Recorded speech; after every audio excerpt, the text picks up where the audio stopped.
Hello students, कैसे हैं आप सब लोग। उम्मीद करती हूँ सब अच्छे होंगे और स्वस्थ होंगे। मैं Meena Rana ICT virtual class में आपका स्वागत करती हूँ। स्टूडेंट्स, हम पढ़ रहे हैं क्लास 8 की हिंदी व्याकरण में हम कारक पढ़ रहे थे। हमने कारक के 8 भेदों के बारे में आपको बताया। यहाँ पर हमने कर्ता, कर्म, करण, संप्रदान और अपादान कारक हम पढ़ चुके थे। तो आइए एक बार इसको रिवाइज करते हैं और आगे के कारकों को हम पढ़ते हैं। चलिए, तो कारक क्या होता है। कारक होता है जो संज्ञा या सर्वनाम के का जो संबंध है वो वाक्य के अन्य पदों से दर्शाता है, उसे हम कारक कहते हैं। जैसे यहाँ पर श्री राम आपका क्या है, संज्ञा है, और युद्ध किया ये आपका क्रिया है, या फिर क्रिया से आप कह सकते हैं। तो अब श्री राम और युद्ध के बीच में हमने एक ने शब्द लगाया, तो ये संज्ञा और क्रिया के बीच का संबंध को बताता है। कारक के 8 भेद आपने पढ़े हैं, जिसमें आपका पहला है कर्म, कर्ता कारक। काम करने वाले को हम क्या कहते हैं, कर्ता कारक कहते हैं। दूसरा है आपका कर्म कारक, जिस पर काम का प्रभाव पड़े वो आपका कहलाता है कर्म कारक। तीसरा है आपका करण कारक, जिसके द्वारा कर्ता जो है काम करता है, या इसे आप साधन भी कह सकते हैं। चौथा है आपका संप्रदान, जिसके लिए क्रिया की जाती है। कभी कभी क्या है, कर्ता जो है किसी अन्य के लिए काम करता है किसी वाक्य में, तो वो आपका संप्रदान कारक कहलाता है। अपादान, जिससे अलगाव हो, जैसे हम कि दूर हो, अलगाव हो, यानी कि अलग होने का भाव प्रकट हो। जैसे हमने कहा पेड़ से पत्ते गिरे, तो पत्ता जो है पेड़ से अलग हुआ है, तो यहाँ अलग होने का भाव आया है, इसलिए यहाँ पर अपादान है। संबंध में हम किसी वस्तु या किसी व्यक्ति का किसी वस्तु या किसी अन्य व्यक्ति के साथ यहाँ संबंध बताते हैं, तो ये आपका कहलाता है संबंध कारक। ठीक है, अब हम अधिकरण और संबोधन आज की क्लास में यहाँ पर पढ़ेंगे। तो इससे पहले कर्ता कारक, जिसे सुनील दौड़ रहा है, तो इसका चिन्ह क्या है, कर्ता कारक का चिन्ह क्या है, ने। तो संज्ञा या सर्वनाम के जिस रूप से कार्य को करने वाले का बोध हो, उसे कर्ता कारक कहते हैं। यानी कि जो कार्य करता है, सुनील दौड़ लगाता है, तो यहाँ पर काम कौन कर रहा है, सुनील काम कर रहा है। मोहन ने पत्र लिखा, मोहन ने पत्र लिखा, तो किसने काम किया, मोहन ने। तो यहाँ पर आपका मोहन और सुनील ये क्या है, कर्ता है, तो ये कर्ता कारक हो गया है। ठीक है, और इसका चिन्ह होता है ने। लेकिन ये ने जो है ये आपका कहाँ, भूतकाल में या फिर सकर्मक क्रिया में आता है। सकर्मक मैं आपको बता चुकी हूँ। ठीक है, तो जहां पर आपका कर्म हो वो आपका सकर्मक होता है। यहाँ पर पत्र है, ये सकर्मक है, ये कर्म है। ठीक है, तो इसको जो है इसमें आपका ने कारक चिन्ह आएगा। ठीक है, दूसरा आपका कर्म कारक है। तो किसी भी वाक्य में जो काम करने वाला होता है उसे हम कर्म कारक कहते हैं, और इसका जो विभक्ति चिन्ह है वो है को।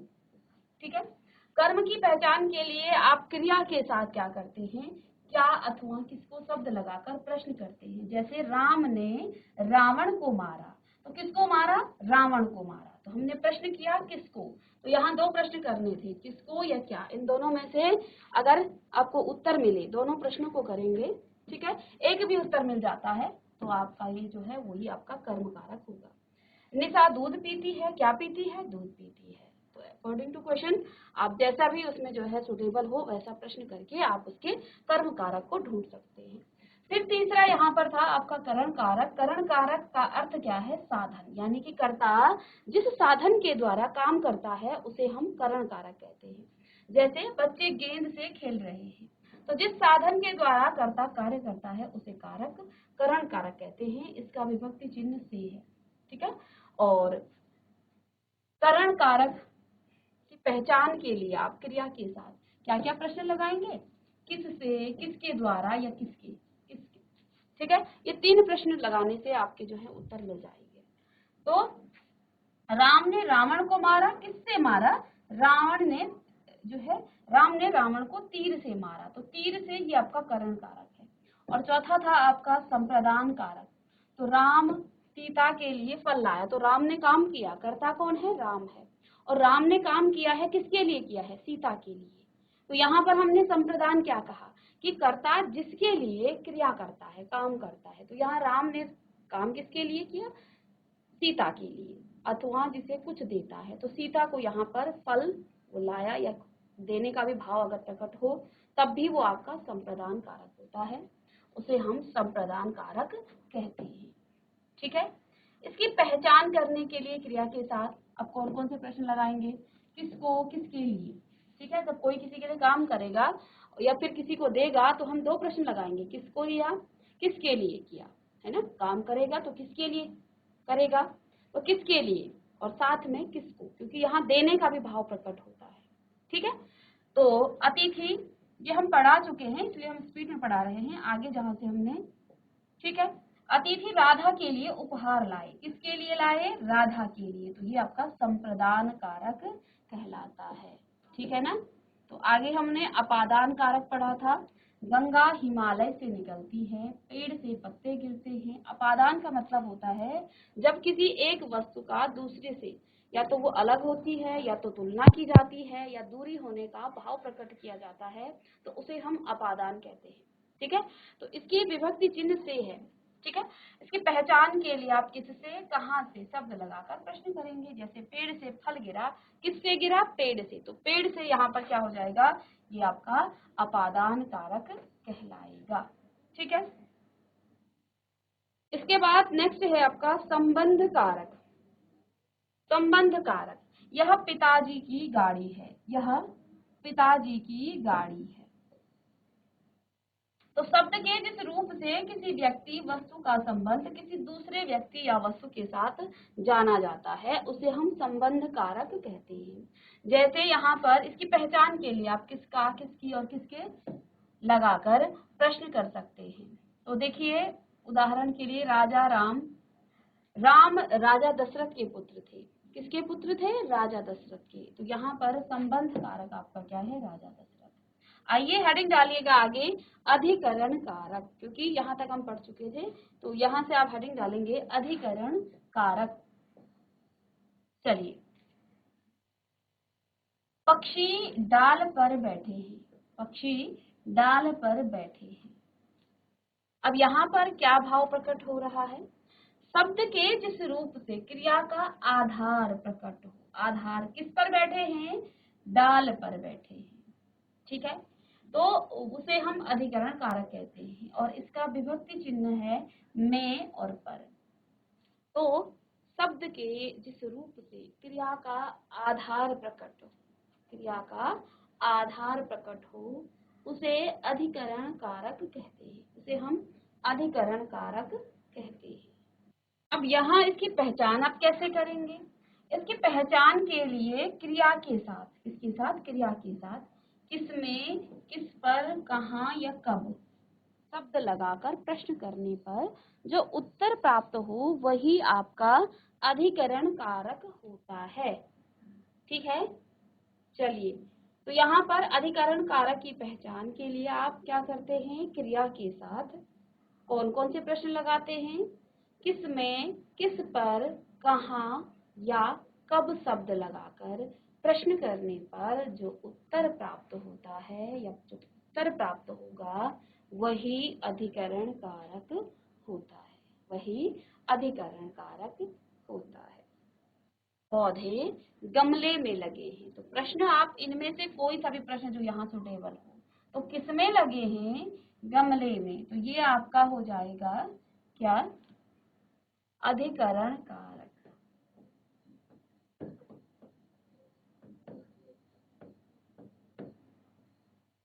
अधिकरण कारक, यही आपका अधिकरण कारक कहलाता है। चलिए, शब्द के जिस रूप से क्रिया का आधार प्रकट हो, तो क्रिया कहाँ पर हो रहा है, क्रिया हो रही है डाल पर। ठीक है, तो यहाँ पक्षी डाल पर बैठे हैं, किस पर बैठे हैं, डाल पर बैठे हैं, तो उसे हम अधिकरण कहते हैं। ठीक है, और इसका विभक्ति चिन्ह क्या है, में और पर, में पर। आठवां है यहाँ संबोधन कारक। संबोधन कारक, तो हे भगवान, और यहाँ पर एक चिन्ह लगा है, इस बेचारे की रक्षा करना। ठीक है, शब्द का वह रूप जिससे किसी को पुकारे जाने की भाव का ज्ञान हो उसे संबोधन कहते हैं। देखिए अर्थ, संबोधन करना, किसी को पुकारना। तो हे भगवान, और इसका चिन्ह देखिए, ये इसका चिन्ह है संबोधन का, ठीक है। इसकी विभक्ति चिन्ह देखिए, हे, अरे, और देखिए संबोधन का यहाँ चिन्ह लगाया जाता है आदि ही। इसकी पहचान, इसके चिन्ह जो है इस संबोधन चिन्ह से होता है। इसकी पहचान ही आपको इस चिन्ह से पता चल जाएगा कि इसमें आपका संबोधन कारक है, ठीक है।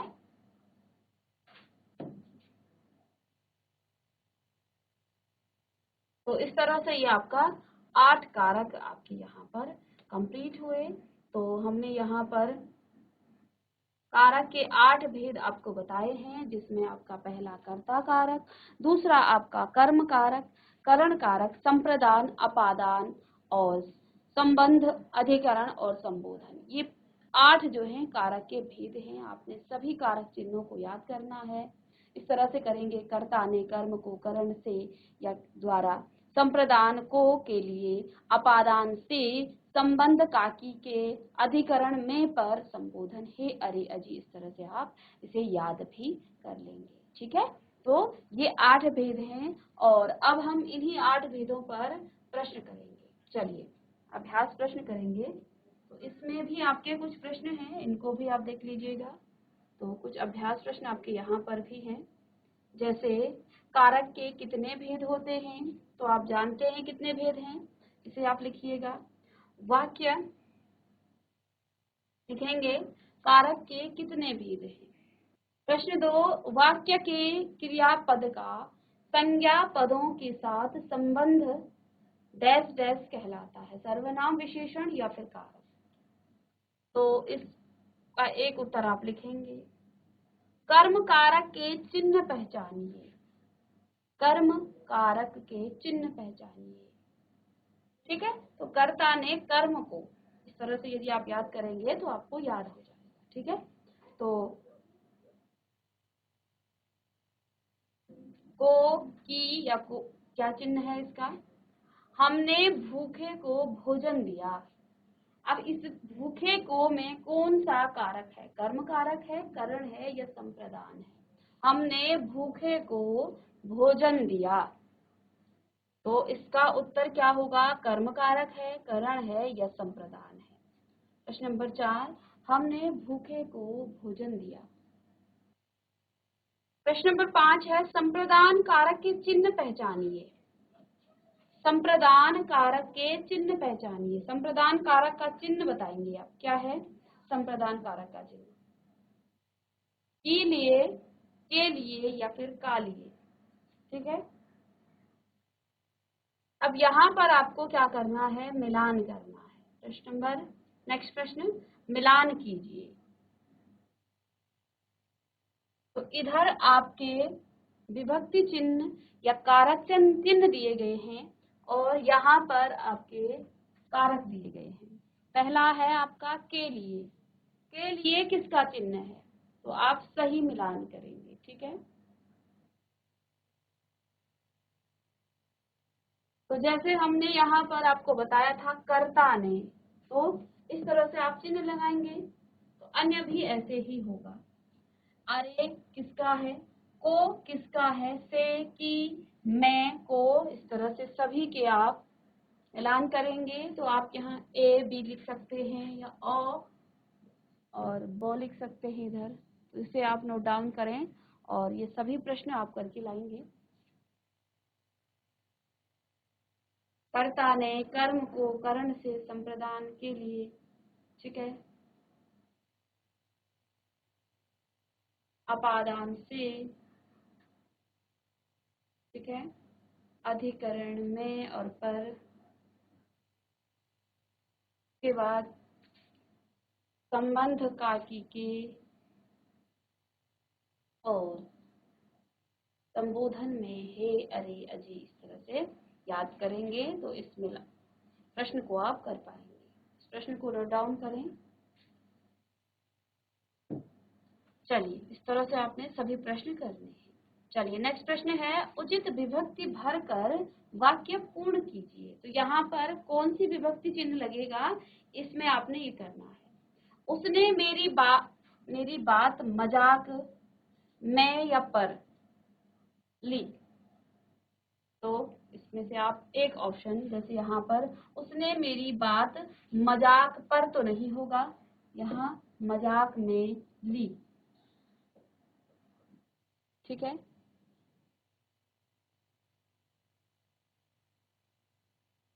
बच्चा छत डैश डैश चला गया, पर चला गया या नहीं चला गया, इनमें से आपने एक उत्तर सही यहाँ भरना है। 10 बजे डैश डैश 4 मिनट है, 10 बजने डैश डैश 4 मिनट है। को यमे रमेश डैश डैश एक बेटी है। रमेश को यकी, आप यहाँ इन दोनों में से एक आपका सही उत्तर है, तो को भरेंगे या की भरेंगे ये आप देख लीजिएगा। मैं दिल्ली में या की रहता हूँ, तो ये तो बहुत सिंपल सा है। ठीक है। रंगीन शब्दों के कारक बताइए। मेज पर किताब रखें, मेज पर किताब रखें, तो इसके कारक बताने हैं। मेज पर ये कौन सा कारक है? पेड़ से पत्ते गिर रहे हैं, पेड़ से ये कौन सा कारक है? हमारा गांव दूर है, तो इसमें कौन सा कारक है? गरीबों को दान करें, इसमें गरीबों को कौन सा कारक है? वह घर में है, तो घर में आपका इसमें कौन सा कारक है? हाथ से गिलास गिर गया, हाथ से गिलास गिर गया, तो इसमें कौन सा आपका कारक है? तो इस तरह से आपने सभी प्रश्नों को करना है। चलिए अब आगे यहाँ पर कुछ और आपके बहुविकल्पीय प्रश्न हैं, तो इनको भी आप देखिए। उसने यह चित्र पेंसिल से ही बना दिया, वाक्य में रेखांकित अंश में कारक है। उसने यह चित्र पेंसिल से ही बना दिया, तो इसमें कौन सा? तो पेंसिल से, तो इसमें कौन सा कारक है? करण, अधिकरण, अपादान और संबंध। उसने यह चित्र पेंसिल से ही बना दिया, तो देखिए पहले वाक्य को समझिए। अब ऑप्शन में आप जानते हैं करण क्या होता है? साधन। ठीक है। अपादान आपका क्या होता है? अलगाव होना। ठीक है। और संबंध तो आप यहाँ पर संबंध तो आपको दिखाई नहीं दे रहा है। ठीक है। तो करण कारक का चिन्ह क्या है? से। और पेंसिल से, और देखो ये एक तरफ से साधन भी है काम करने का। ठीक है ना, पेंसिल से काम हुआ है तो ये साधन है। उसने यह चित्र पेंसिल से ही बना दिया, तो ये जो है आपका साधन भी है। तो यहाँ आपका आंसर ए बिल्कुल सही है। लेकिन इससे पहले आप वाक्य को भी समझिएगा कि उसने यह चित्र पेंसिल से ही, तो हमने क्या कहा था? करण कारक में आपका साधन होता है, जो साधन जिसके द्वारा कर्ता काम करता है, तो ये आपका साधन है काम करने का, और काम करने के साधन को हम कहते हैं करण कारक। चलिए इसका उत्तर लिखें। वह पत्र लिख रही है, वह पत्र लिख रही है, इसमें कौन सा कारक है? अब देखिए यहाँ रेखांकित तो नहीं है, लेकिन वाक्य में आप देखिएगा तो वह पत्र लिख रही है, पत्र। ठीक है, वह पत्र लिख रही है, वह क्या है? सर्वनाम है। अब यहाँ पर देखिए वह पत्र लिख रही है,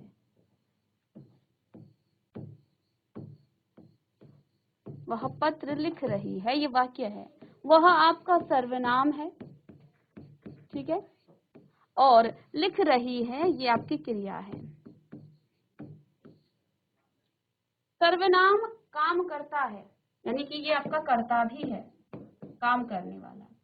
वो क्या कर रही है? पत्र लिख रही है। क्या लिख रही है? पत्र लिख रही है, तो इसमें आपका कर्म है। अब आप कहेंगे कि इसमें आपने चिन्ह नहीं लगाया, तो हमने क्या कहा था कि कर्ता कर्म में वह पत्र लिख रही है। तो देखिए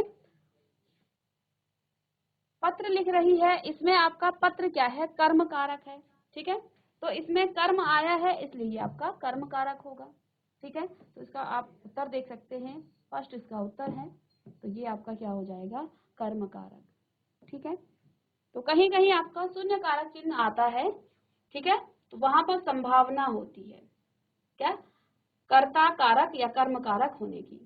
जैसे यहाँ पर आपका चिन्ह नहीं आया है, वह पत्र लिख रही है, तो क्या लिख रही है, पत्र लिख रही है। तो क्रिया का प्रभाव किस पर पड़ा, पत्र पर भी पड़ा, वह पर तो पड़ेगा ही जो करता है, इसके अलावा पत्र पर भी पड़ा है, ठीक है ना।